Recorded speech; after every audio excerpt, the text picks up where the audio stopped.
This video is powered by KR Mangalam University. Iran's newly revealed Sea Cave military base has drawn fresh attention after Trump's latest claim, adding another layer to the escalating tension in the region. Trump has claimed full control over the Strait of Hormuz, but the U.S. Navy has reportedly admitted its fear of Iran's weapons capabilities in the same strategic waters. Iran has further increased the U.S. Navy's concern by saying that drone submarines are now prowling the Strait of Hormuz, raising the stakes in the maritime standoff. Iran's underwater base has been revealed soon after it flaunted its underground missile city, signaling a broader show of military strength and hidden infrastructure. My name is Aisha Varma. Let's take a look. Amid the extension of a fragile ceasefire, Iran has revealed fresh weapons that it says could be used if war breaks out again. Iran's judiciary chief said that speedboats and drone submarines are lying in wait for U.S. ships, ready to respond if tensions escalate. Iran's judiciary chief said, and I quote, "The irgc swarm fleet with its fast boats and UUVs is waiting from inside the sea caves off Farour Island for intruding American warships to overwhelm the defenses and inflict severe consequences on the aggressors," unquote. He also claimed that Americans don't even dare approach the Strait of Hormuz, underscoring Tehran's defiant tone in the face of U.S. pressure. Iran's judiciary chief further alleged that the United States was intimidated after two warships were forced to turn back from the area. According to Press TV on April 17th, the USS Murphy and the USS Peterson were chased away by Iran from the Strait of Hormuz. Press TV also reported that the IRGC locked 16 cruise missiles onto U.S. warships that were trying to enter the Strait of Hormuz. The back and forth reportedly lasted less than an hour before the U.S. destroyers fled the region.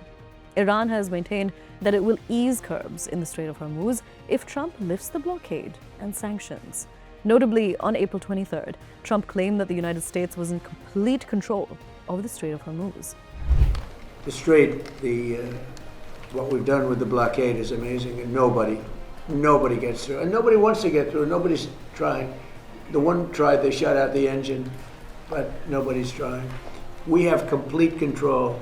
Now they can drop their mines in there and do all those stupid things. It's just going to take longer for them to make money because the mines are going to affect them much more than they're going to affect us. But and we don't know that they're doing that, but they could be that they're.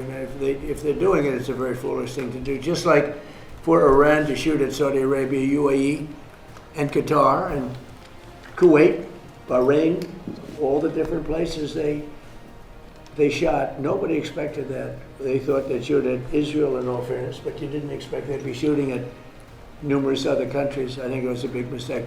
If they're putting mines down, it's a big mistake for them, I will say. Trump's claim appeared to be contradicted by reports indicating that the U.S. Navy was preparing for possible developments in the Strait of Hormuz. And according to a recent report, the U.S. is actively preparing comprehensive contingency plans that outline potential strikes against Iran's heavily fortified defenses, positioned strategically throughout the Hormuz Strait to neutralize any emerging threats. The U.S. Navy is intensely focused on devising tactics to neutralize all major Iranian threats in the Hormuz Strait, ready to spring into action immediately if the fragile truce shatters and escalates into full-blown conflict once again. The U.S. military is zeroing in on its efforts on countering the full spectrum of Iranian weapons, including those insidious sea mines, swift, fast attack boats, and various other advanced armaments designed to wreak havoc in contested waters. These explosive details about the U.S. plans and Trump's claims were first reported in a CNN report on April 23rd, as confirmed and highlighted by Iran International, bringing the story to a wider global audience. Now, just a day before Trump claimed that the U.S. fully controlled the Hormuz Strait, the Iranian military took bold action by seizing two commercial ships right in the heart of the strategically crucial waterway.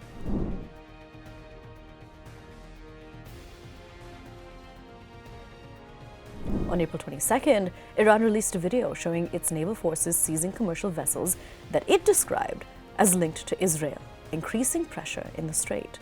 The ships were accused of violating maritime regulations that Iran has imposed around the strait, according to a report by Iran International. The footage was described as the first video of this kind of enforcement operation since the war began on February 28th, giving viewers a rare glimpse of Iran's new blockade-style posture.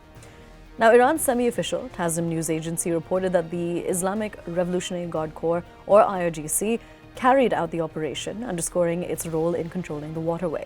Amid the ongoing standoff with the United States, Iran claimed to have seized two ships and taken them to its shores, portraying the move as a test of its authority in the region.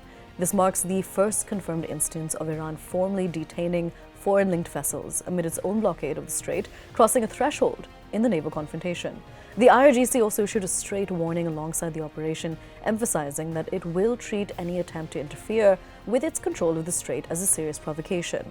The IRGC warned that any disruption to order and security in the Strait of Hormuz would cross a red line, indicating that further incidents could trigger a more escalatory response. Reflecting these tensions, Brent crude prices climbed above $100 per barrel for the first time in about 2 weeks, driven by growing concerns over supply disruptions. The rise is being linked to the dual effect of the American blockade on Iranian ports and Iran's parallel efforts to restrict certain shipping through the Strait of Hormuz.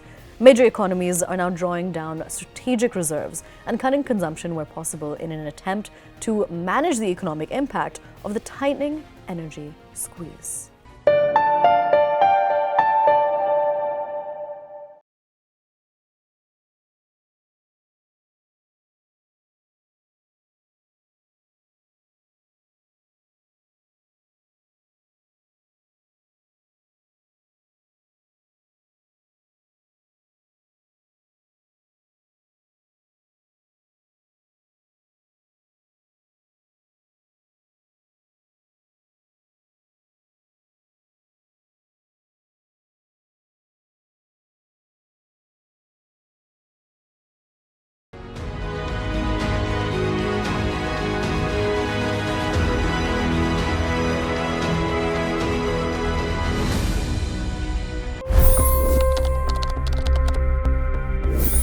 $25 crore गरीब गरीबी को परास्त करके बाहर निकले।